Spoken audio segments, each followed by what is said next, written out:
next Pathfinder Award, it is such a great pleasure to introduce a dear friend, Winona LaDuke, who I have known for so many years. And I think it was when, I don't know, on a beach in Honolulu in a sweat lodge, we were naked and something, I don't know.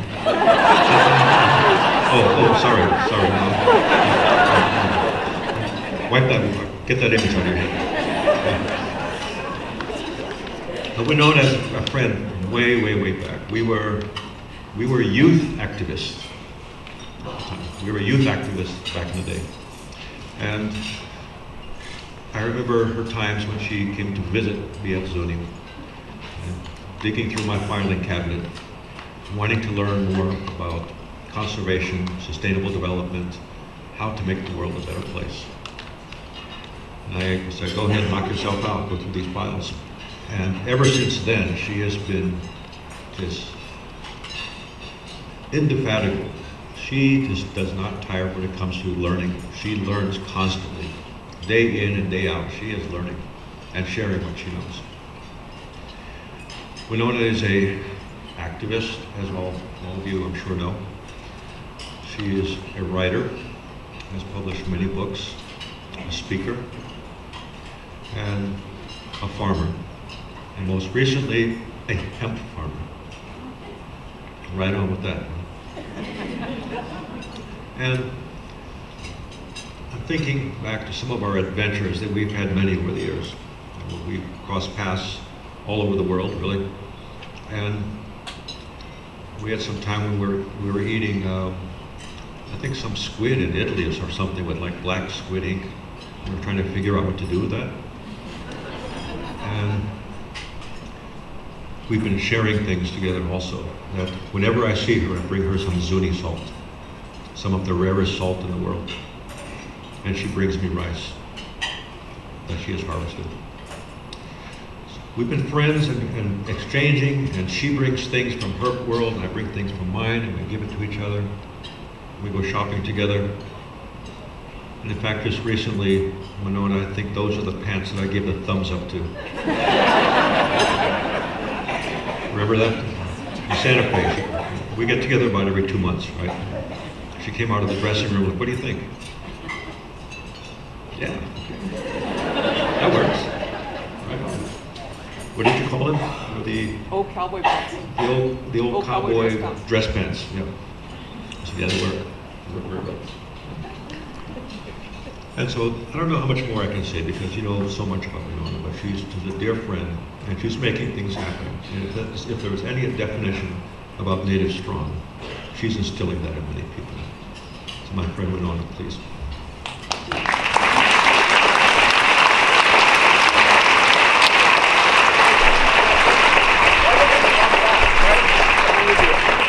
Sorry, the entrance isn't that good, huh?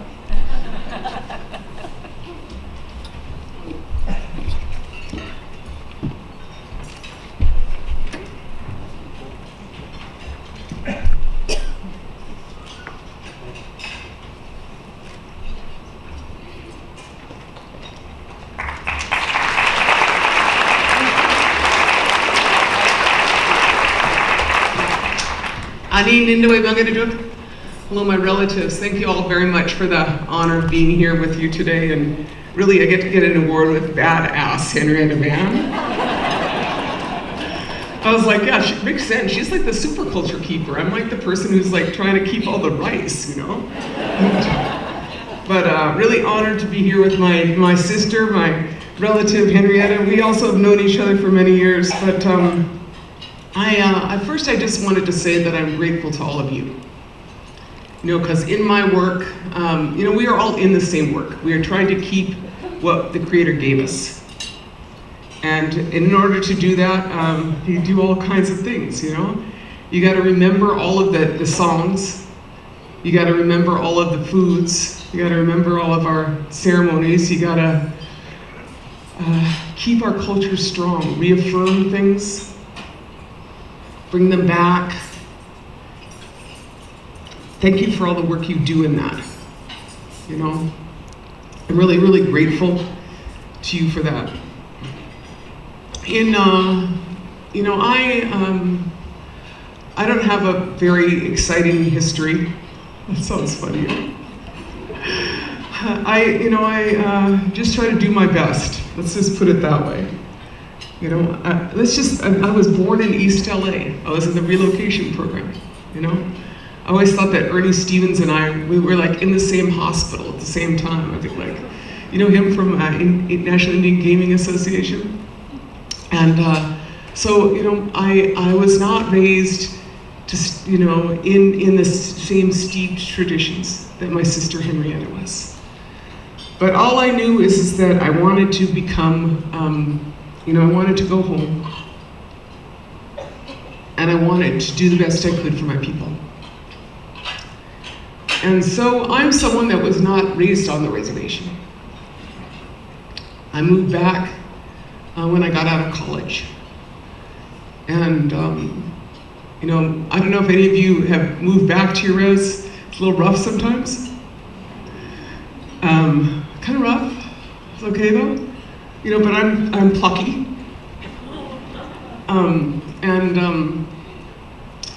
You know, I do my best. And you look out there, and you say, well, it looks like this is going on that's going good. Let me see how I can help that.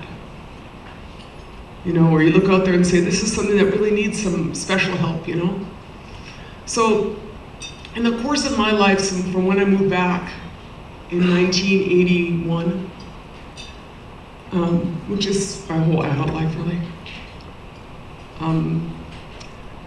I remember really significantly things changing. I remember, you know, some of my relatives from Mille Lacs will remember this, and also Shannon Martin, my board chair for Honor the Earth. Our drums, we used to have 13 ceremonial drums on my reservation. And when I moved back, there was none. And I remember when the first one came back, and how that helped people who had, you know, a lot of battle scars. And I remember I was at the ceremony. Now we have about 7 of our drums, huh? That's pretty cool, huh? And so I am fully, you know, I'm a beneficiary of that whole, like when you recover something, you get to be whole.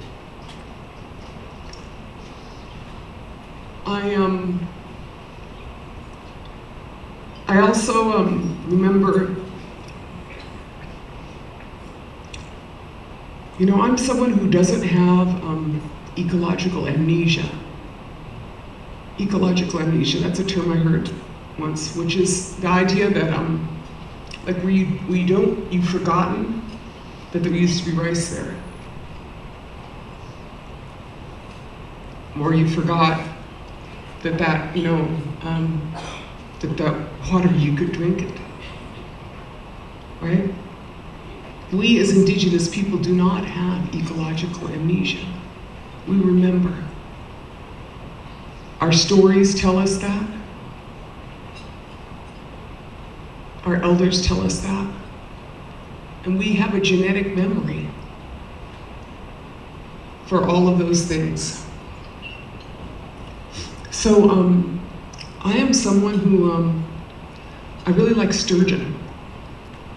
They're like 230 million years old. That's pretty cool, huh?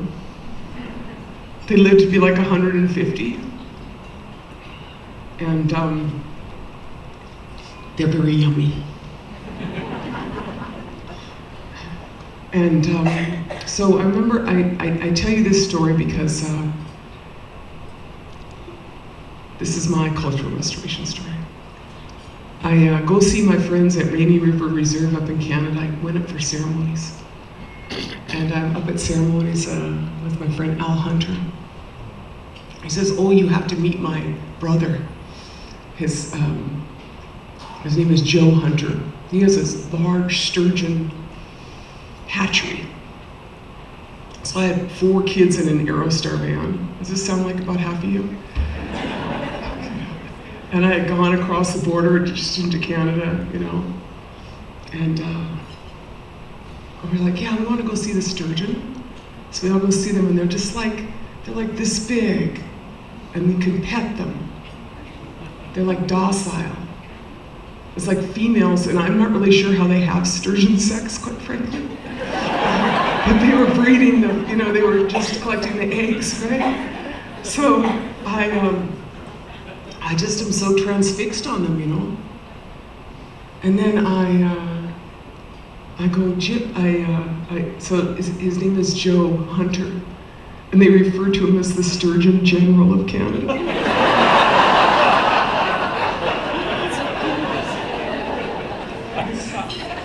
So I'm like, Joe, can I bring some home? Because my sturgeon in my community had been annihilated. Dams, overfishing, commercial fishing by really super extractive white fishing industry. They just destroyed them. And what I knew is that, we miss them. We miss them. He said, yeah. He said, you can, he said, come back next week. So I come back the next week with 4 kids in an Aerostar van and 2 bubbly things, bubbly, I don't know, it was like hooked to my car lighter and 2 Coleman coolers. So I go up and get my sturgeon, to bring them home to the southern part of their territory. I say, Joe, what do I do when I hit customs? He said, just say they're your pets. So I had 5 pet sturgeon. And I brought them, I took them down, and we drove across the border. They didn't ask us. And then I put them in our lake, Round Lake. That's where I live, on Round Lake. I put them in our lake. And then I went and talked to the tribal fisheries biologist. I just hope you understand that sequence, right? As you may have figured in my life, it's like better to ask forgiveness than to ask permission, because you'll never get anything done. You know what I'm saying? Like, so it's going to take like 10 to 15 years for a tribe. So anyway, I go there. This is Randy Zortman, bless him. He's like this. He said, Winona, do you have any idea how many laws you just violated? Like the international transport of endangered species. He was very concerned. I said, Randy, there's the white man's laws and there's the creator's laws. And 2 separate things, And I said, these sturgeon